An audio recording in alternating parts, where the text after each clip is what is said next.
as máscaras para os funcionários. A prefeitura garante que haverá fiscalização com um reforço e uma força-tarefa entre várias secretarias, dessa vez, Maju. Muito obrigada pelas informações, Giovana. E no Amapá, em uma semana, dobrou o número de casos confirmados de Covid-19 e a ocupação dos leitos de UTI chegou a 90%. Hoje começou o bloqueio total, o chamado lockdown, em todas as cidades do estado. As medidas valem por 10 dias. Só pode circular quem comprovar trabalho em um serviço essencial ou que tem como destino mercados ou farmácias, por exemplo. Quem não conseguir provar a necessidade de deslocamento vai ser mandado de volta para casa. Se desobedecer, pode receber multa de R$ 130 e até responder na justiça. Na capital Macapá e em Santana, que concentram 80% dos casos de Covid-19 no estado, também começou hoje o rodízio de veículos. Num dia só circulam veículos com placa final par. No outro, só podem rodar os que têm placa final ímpar. O objetivo é reduzir em 50% a circulação de veículos e pessoas. Eu vou perder um dia de trabalho porque não está podendo passar. Tem que fazer mesmo. Tá? Só que algumas pessoas que necessitam trabalhar, acaba complicando. A taxa de isolamento social se manteve sempre abaixo dos 50% nas últimas semanas. E em contrapartida, os números da doença subiram. Os casos passaram de 2.000 para mais de 4.000 em 2 semanas. E nesse período, o número de mortes mais que dobrou. Passou de 56 para 127 óbitos. Seu Rosálio Tavares, de 65 anos, ficou internado 4 dias em um centro de triagem, aguardando por um leito de terapia intensiva. Meu pai não vai aguentar. Só falam que tem uma lista, que ele é o primeiro da lista, nunca chega a vez dele. A família entrou na justiça e conseguiu uma ordem para o Estado transferir seu Rosálio para uma UTI em até 72 horas. Mas ele não resistiu e morreu ontem à noite, antes de conseguir a transferência. Em menos de 24 horas, 3 profissionais da saúde morreram de Covid-19 em Macapá. Entre eles, o enfermeiro Evandro da Silva Costa, de 42 anos, que estava internado em um dos centros de atendimento criados pelo governo. Pelo celular, ele reclamou aos amigos. Me mandaram para morrer. Estou sem assistência alguma, só no oxigênio. Vou morrer, colegas. Eu conversei com ele na madrugada anterior à morte dele, onde ele me relata, e isso me dói. Eu estou me sentindo destruído, porque ele relata que ele estava lá numa sala sozinho, abandonado, sem nenhuma assistência de profissionais. A Secretaria de Saúde do Amapá disse que o quadro de saúde do enfermeiro Evandro da Silva Costa se agravou rapidamente e que toda a denúncia de negligência é devidamente apurada pela Comissão Permanente de Sindicância. No caso do paciente Rosálio Tavares, a secretaria disse que a doença também evoluiu de forma rápida, mas não explicou por que ele não foi transferido para uma UTI, conforme determinou a Justiça. A secretaria disse que na última semana ativou 37 leitos para pacientes da Covid-19. E em apenas um dia, mais de 1.200 pessoas foram contaminadas no Pará. 16 cidades estão em lockdown no estado. O pai da Mayra gostava de reunir a família e os amigos para jogar futebol. O último encontro foi para festejar 67 anos.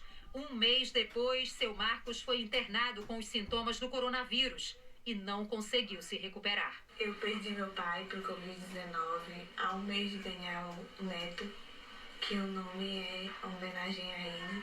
Ele que sempre colocou a família como prioridade, sempre foi um homem trabalhador. Não vai estar aqui para conhecer o seu neto. Hoje, em Belém, nossas equipes percorreram as unidades de pronto atendimento e constataram que a situação não está tão grave quanto a que foi registrada nas últimas semanas. Mas, em 24 horas, o Pará teve 1.266 casos confirmados da Covid-19. E a melhor taxa de isolamento ficou em 57% em 13 dias de bloqueio total. O ideal é 70%. Pacientes com coronavírus ocupam 83% dos leitos de UTI. Só há 60 vagas disponíveis em todo o estado.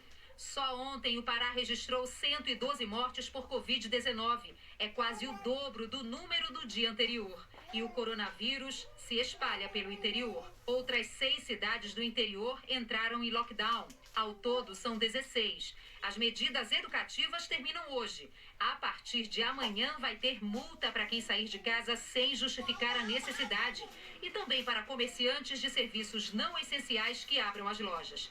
A cidade de Marabá, que estava na lista do lockdown, foi retirada. Segundo a Procuradoria do Estado, o pedido partiu da Prefeitura. A alegação é de que ainda não há colapso no sistema de saúde, o que não justificaria a adoção de medidas mais rigorosas para combater a doença. Marabá tem quase 280 mil habitantes e é a quarta cidade mais populosa do Pará, segundo o IBGE. O coronavírus matou 47 pessoas em Marabá. A rede hospitalar do município não tem mais leitos de UTI. Já nos hospitais do estado, a lotação é de 75%.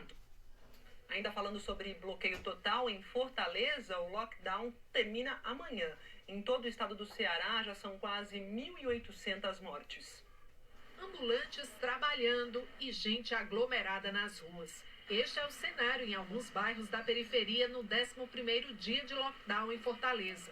O decreto que determina medidas mais rígidas de isolamento social vale até amanhã. Nesse período, 80 mil veículos foram parados nas barreiras. Os motoristas têm que justificar por que estão fora de casa e recebem orientações. Os usuários são abordados. Nessa abordagem, nós tentamos identificar os locais e a motivação daquela viagem. E também orientar aquele usuário sobre o comportamento seguro. A questão da higiene das mãos, a questão do uso da máscara. Se ele não estiver com a máscara, nós doamos a máscara a esse usuário. E também sempre tentando identificar se aquela viagem é uma viagem essencial. Não sendo uma viagem essencial, ele é retido e é orientado a retornar ao seu destino de origem. A fiscalização também está de olho nos pedestres e comerciantes. O descumprimento às determinações de distanciamento social aqui em Fortaleza gerou quase 1.500 abordagens de órgãos de fiscalização e de segurança, como Polícia Militar e Guarda Municipal. A maioria delas por aglomeração, depois por comércios abertos irregularmente. E 104 casos de pessoas que não usavam máscara, item que aqui é obrigatório. 200 respiradores que chegaram ontem da China vão ser testados e depois distribuídos por hospitais da capital e do interior. Os números da Covid-19 no Ceará preocupam. São quase 27 mil casos confirmados e 1.788 mortes. Por isso, a dona Aurineide mudou de vida. Ela trocou a rotina agitada pelo isolamento. Está com saudade da família e dos amigos, mas tem certeza que tomou a decisão certa. Continuo nessa quarentena, sem sair de casa. Eu sei que eu faço minha parte. E no Maranhão, nas últimas semanas, houve um aumento significativo de mortes e de infectados pelo coronavírus. Os hospitais na capital e no interior estão chegando no limite da capacidade. 1/3 do total de mortes pela Covid no Maranhão foi registrado nos últimos 7 dias. Já são 604 óbitos. E o número de infectados continua em disparada. Em apenas 2 semanas, foram 10 mil novos casos. Os hospitais estão no limite. Na capital, mais de 90% dos leitos de UTI estão ocupados. Nós teremos, provavelmente, nas próximas semanas, uma queda da inclinação da curva na ilha de São Luís. Porém, em outras regiões em que o coronavírus chegou depois, nós seguramente ainda estamos numa trajetória ascendente. As UTIs do interior têm 80% de ocupação. Em Imperatriz, a segunda maior cidade do Maranhão, os hospitais estão lotados e a prefeitura inaugurou um ambulatório no centro de eventos para atender pacientes com sintomas leves da Covid e desafogar as UPAs. Filas grandes têm se formado. Mesmo assim, o prefeito decidiu reabrir o comércio. Em Codó, no leste do estado, a venda de bebidas alcoólicas foi proibida porque os moradores vinham promovendo festas durante a quarentena. Isso estava gerando aglomerações indevidas, muito perigosas, e há muitas suspeitas de que essas aglomerações tenham gerado um maior número de contaminação na cidade. A Covid-19 também já chegou a comunidades indígenas do Maranhão e a preocupação aumenta por conta da falta de estrutura no atendimento médico aos índios. Já há registros de casos confirmados de coronavírus em 3 aldeias no noroeste do estado. Na terra indígena Rio Pindaré, 5 índios já tiveram diagnóstico e há outros com sintomas. A gente tem nas comunidades muitos casos de sintomas gripais, síndrome gripal, e que complica a situação, né, no diagnóstico da Covid, uma vez que não tem teste. O coordenador do Distrito Especial de Saúde Indígena do Maranhão, Alberto José Goulart, afirmou que existem equipes que visitam todas as aldeias constantemente, distribuindo equipamentos de proteção individual. O Piauí inaugurou nesta terça o primeiro hospital de campanha no estado. Foi no centro de treinamento da Confederação Brasileira de Badminton.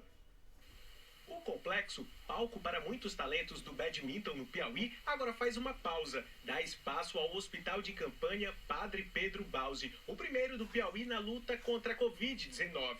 Segundo o município, o espaço vai contar com 86 leitos, sendo 4 de estabilização, e vão ser utilizados para pacientes de baixa e média complexidade que tiverem a doença. Aqui a gente vai ter uma porta de atendimento para esses pacientes, vai ser atendido, vai ser triado, vai ver a classificação dele, vai ser diagnosticado e aí sim ingressa na nossa arena de condução. E o hospital de campanha começa a funcionar após uma semana bem crítica aqui no estado. Isso porque o número de pessoas internadas cresceu quase que 25%, saindo de 99 internações para 123. Com isso, a taxa de ocupação de UTIs, de acordo com a Secretaria Estadual da Saúde, ultrapassou os 50%. O estado já tem 2.440 casos do novo coronavírus. 85 pessoas perderam a batalha contra a doença. O governo estuda a possibilidade de decretar o lockdown.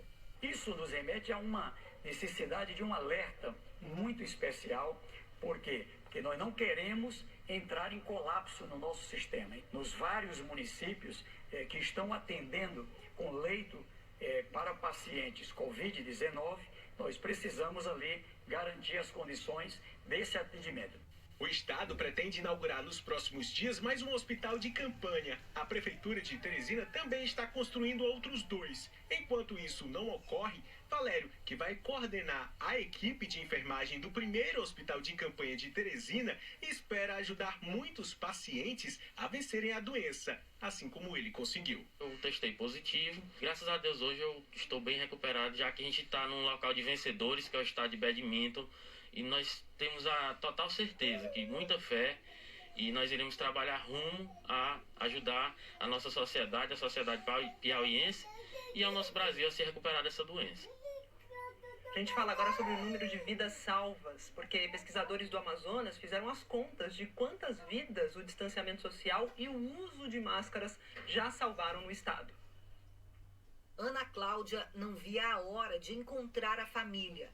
Ela é uma das quase 14 mil pessoas recuperadas da Covid-19 no Amazonas. Fique em casa, se previna e previna, né, a outra pessoa, os outros também. Use a máscara se precisar sair. O uso de máscaras e as medidas de distanciamento social, como a restrição ao funcionamento de comércio e serviços, podem ter salvado pelo menos 2.500 vidas em Manaus até agora.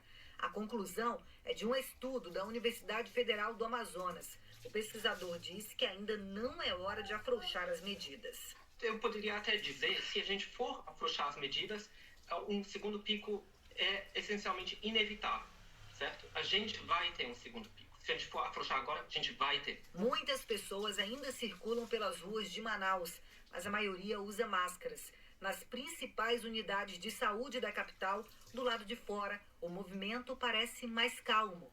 Com a abertura de novos leitos, a ocupação das UTIs em hospitais públicos caiu para 79%. O número de sepultamentos, que chegou a 120 por dia em abril, diminuiu para 75. Ainda assim, é mais que o dobro da média normal, que é de 30 por dia. Nós não podemos dizer que o problema do coronavírus aqui em Manaus está superado. Por isso é importante que as pessoas fiquem em casa, continuem respeitando o isolamento social, que a gente continue seguindo as regras para que todo o trabalho, todo o esforço feito pelo povo do estado do Amazonas não venha por água abaixo. Porque nós ainda temos uma quantidade significativa de casos que estão aumentando no interior. O número de casos confirmados no interior passou de 10 mil e já é quase o mesmo registrado na capital. O Amazonas tem hoje quase 21 mil casos confirmados de Covid-19 e 1.433 mortes. Iranduba, na região metropolitana, aparece entre os 10 primeiros municípios do estado em número de casos e mortes confirmadas por Covid-19. E ainda tem quem deixe a proteção de lado, dando chance para o novo coronavírus. A gente vai ver agora como é a rotina dos profissionais de saúde numa unidade de tratamento intensivo de pacientes de Covid-19. São médicos e enfermeiros do Hospital Universitário Antônio Pedro, que fica em Niterói, na região metropolitana do Rio de Janeiro. Eles registraram uma jornada de trabalho incansável. São horas e horas sem beber, sem comer, focados num único objetivo, que é salvar a vida dos pacientes graves. Você vai ver isso tudo na reportagem de Ana Rita Mendonça, Paulo Sampaio e Gabriela de Palhano. Estamos prestes a entrar em uma UTI de Covid do Hospital Antônio Pedro, vinculado à Universidade Federal Fluminense. A linha vermelha leva à principal área de combate. São os próprios funcionários que nos mostram o que acontece lá. Recebe uma roupa própria do hospital para não precisar usar a roupa a nossa de casa. Então, nesse primeiro momento, a gente faz as proteções, tá? Alguns locais do EPI para não machucar. Nunca eles usaram tantos equipamentos de proteção por tanto tempo. O cenário lembra uma estação espacial. Desgastante, são 6 horas sem beber água, 6 horas sem ir no banheiro, com aquela máscara que sufoca. Cansa, né? Você ficar com aquela roupa é muito cansativo durante um turno de plantão, dificulta a comunicação entre as pessoas. É mais um obstáculo onde já se trabalha no limite. Os pacientes com a forma grave do coronavírus, eles necessitam de suporte avançado de vida.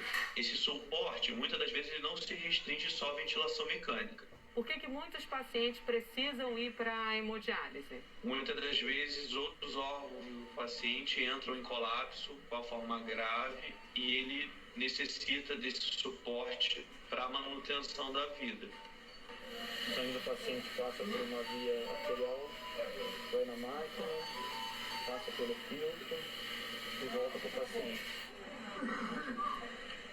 Todo paciente que precisa ser entubado tem que passar pelo procedimento que o Túlio e a Denise vão fazer agora. Colocar um catéter nas veias principais. Coloca ou na veia jugular, ou na subclave, ou na femoral, vai até próximo ao coração. O caminho até lá é monitorado com ultrassom. É uma pressão. Incomoda bastante, mas está com anestesia. E a gente pode infundir uma série de medicamentos, como antibióticos, sedação, remédios para controlar a pressão. No combate à Covid-19, vale tecnologia e conhecimentos antigos.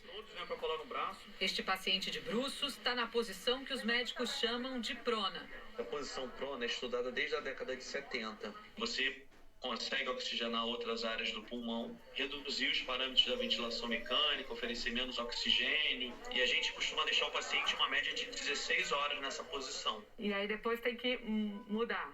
Isso, aí você coloca ele na posição supina, que a gente diz que seria na posição com a barriga para cima, né? Repare na quantidade de profissionais juntos, atendendo um só paciente. O quadro grave da Covid precisa de muita atenção. O Hospital Universitário Antônio Pedro tem 145 leitos do SUS. 26 pacientes estão internados com Covid-19, 14 na UTI. Em toda a rede pública faltam profissionais de saúde e equipamentos. Mais de 650 pessoas esperam na fila. O reitor da Universidade Federal Fluminense, responsável pelo Hospital Antônio Pedro, explica para a gente qual é a dificuldade, doutor Antônio, de abrir esses leitos de UTI. São muitos equipamentos sofisticados, os insumos e também os profissionais, que são muitos profissionais, não só médicos, enfermeiros, técnicos, fisioterapeutas. É importante que também nós tenhamos sustentabilidade dos leitos. É importante que os leitos sejam abertos e que sejam garantidos os financiamentos para que eles permaneçam abertos. Para quem está na linha de frente, a batalha é diária. Aqui, os sons dos equipamentos são os sinais de vida. Isso se intensificou muito porque a gente não consegue conversar. A cada barulho que um equipamento faz, a gente consegue identificar qual equipamento é aquele. Eles convivem com perdas. Tivemos um dia que tivemos 4 óbitos. E participam de vitórias. Seu Silvio, auxiliar de enfermagem do hospital, teve alta. Eu fiquei muito feliz quando a médica entrou na porta e me perguntou: quer ir embora pra casa? Eu falei: claro que eu quero.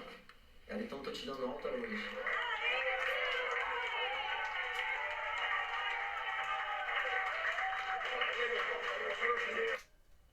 Essa fila aí que a Gabriela de Palhano mencionou, de 650 pessoas esperando o leito, né, um leito, poderia diminuir com a entrega dos hospitais de campanha do governo do estado do Rio.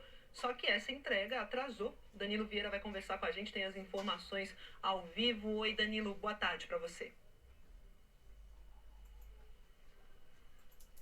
Oi, Maju, boa tarde para você, boa tarde para todo mundo. Você falou que atrasou bastante. O governo do estado do Rio tinha prometido entregar 7 hospitais de campanha até o dia 30 de abril. E aí, pessoal, beleza? 300 leitos. Acontece que desses 7 hospitais, apenas um está pronto. O Hospital de Campanha do Maracanã, e mesmo assim, com metade da capacidade, ele oferece pouco menos de 200 vagas. A organização responsável por montar esses hospitais, a organização IABAS, disse que vai entregar tudo até o dia 27 de maio. E disse que está passando por alguns problemas operacionais na construção desses hospitais. Acontece que alguns desses problemas já eram previstos. Por exemplo, o Hospital de Campanha de São Gonçalo foi construído numa área que alaga. Tem até um aviso lá, em letras garrafais, dizendo que aquela área alaga. O que aconteceu? Choveu nesse fim de semana, o terreno ficou todo encharcado, enlameado, a ambulância não pôde passar, então a inauguração, que seria no domingo, teve que ser adiada. Por conta desses atrasos, dessas falhas, por conta de denúncias de corrupção, a gente mostrou ontem aqui no JH que o secretário de Saúde, Edmar Santos, foi exonerado, foi demitido da Secretaria de Saúde. Mas ele continua, apesar disso, ocupando o governo.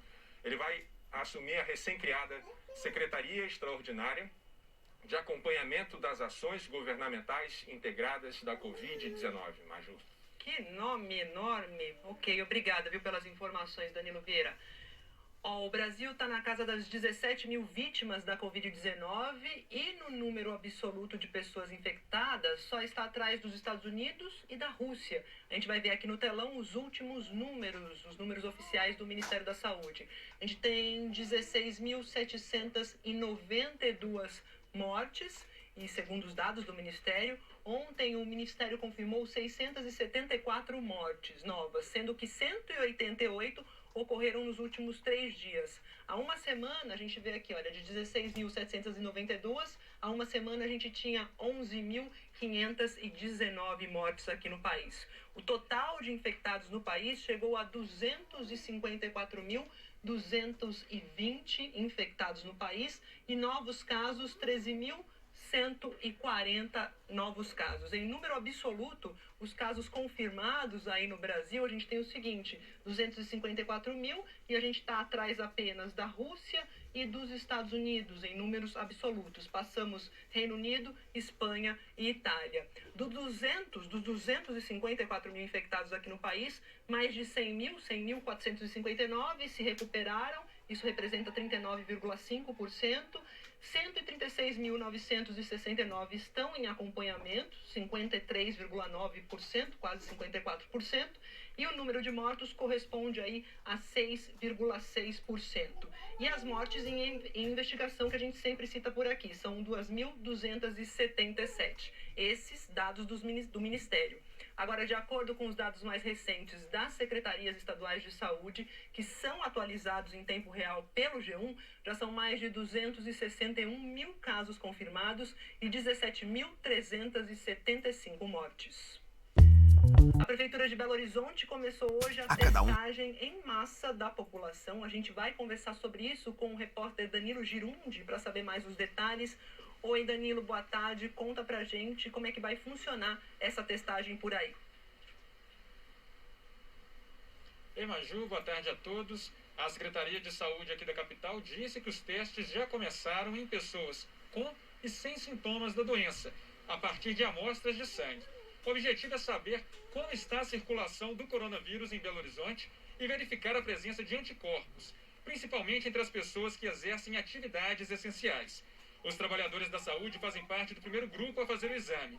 Em seguida serão os trabalhadores do transporte público e depois funcionários de supermercados, padarias, farmácias e drogarias de BH. Serão feitos 3 testes com intervalo de 14 dias, entre um exame e outro. Segundo a Prefeitura, a medida é fundamental para avaliar a reabertura do comércio, que pode voltar a operar gradualmente na semana que vem. Outra medida adotada pela Prefeitura aqui de Belo Horizonte foi a criação das barreiras sanitárias em entradas da cidade. Ontem, cerca de 5.433 veículos foram parados nessas barreiras. Das 11.284 pessoas que passaram pela verificação, 65 delas apresentavam algum sintoma da Covid-19.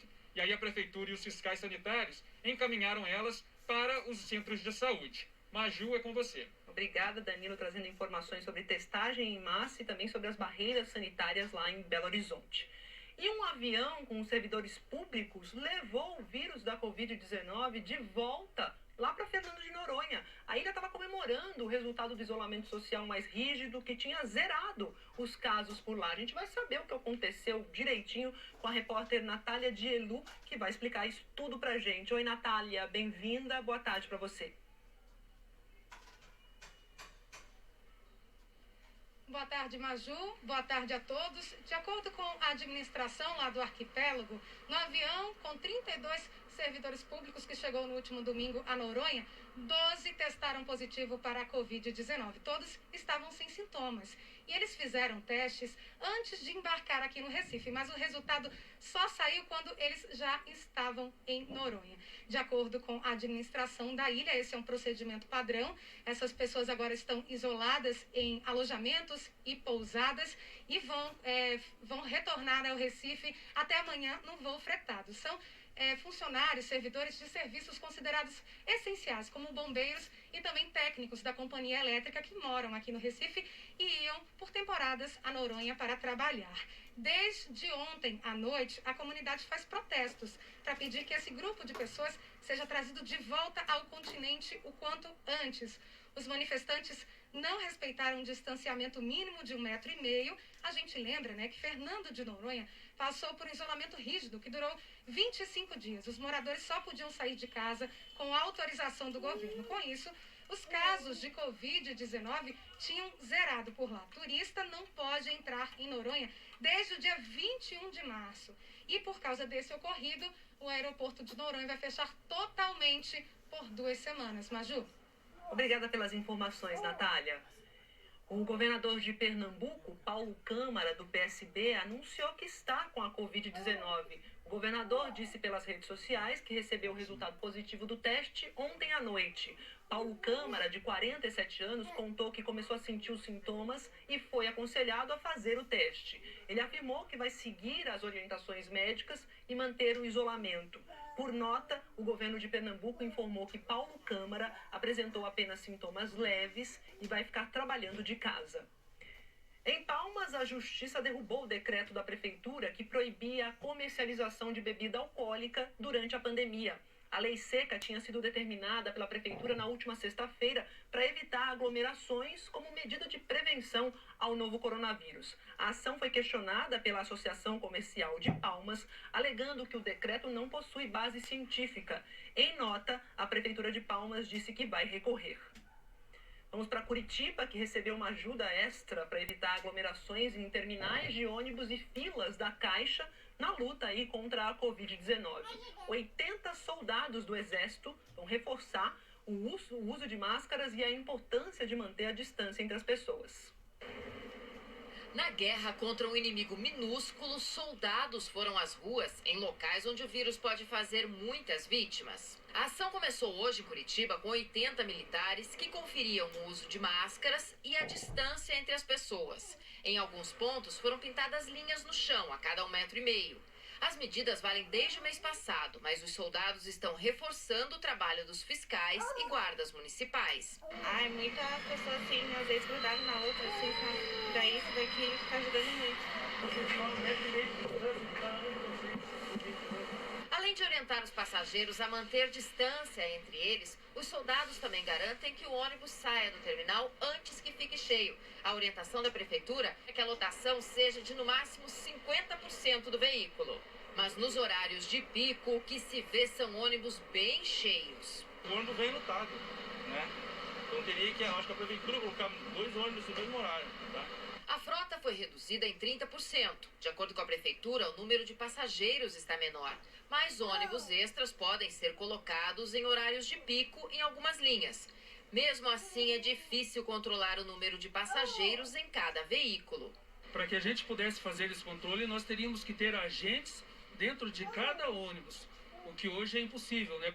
Então, a única orientação que a gente pode passar para a população é que exista o bom senso do próprio usuário para que se mantenha a distância dentro do veículo. Mas o problema não está só na lotação dos ônibus. Tem mais idosos circulando também. De acordo com a prefeitura, a média de passageiros com mais de 60 anos no transporte coletivo era de 11 mil por dia e passou para quase 20 mil nos últimos dias. Os soldados não podem pedir para ninguém se retirar do veículo. A ação é apenas educativa. Além dos terminais, os militares estão em 18 agências da Caixa Econômica Federal para orientar quem está nas filas para receber o auxílio emergencial. A Prefeitura de Curitiba também anunciou nesta semana mais uma medida para diminuir o número de passageiros nos terminais. O cartão transporte de estudantes está suspenso desde ontem na capital. Essa decisão ocorre depois que houve um aumento no uso do cartão, mesmo com as aulas suspensas. E ainda hoje, a nova fase de depoimentos no inquérito que apura a suposta tentativa de interferência política do presidente Bolsonaro na Polícia Federal. E um efeito do isolamento, a redução dos gases que provocam o efeito estufa no mundo. E a seguir, Donald Trump dá um ultimato à Organização Mundial da Saúde e líderes europeus expressam apoio à OMS. Até já!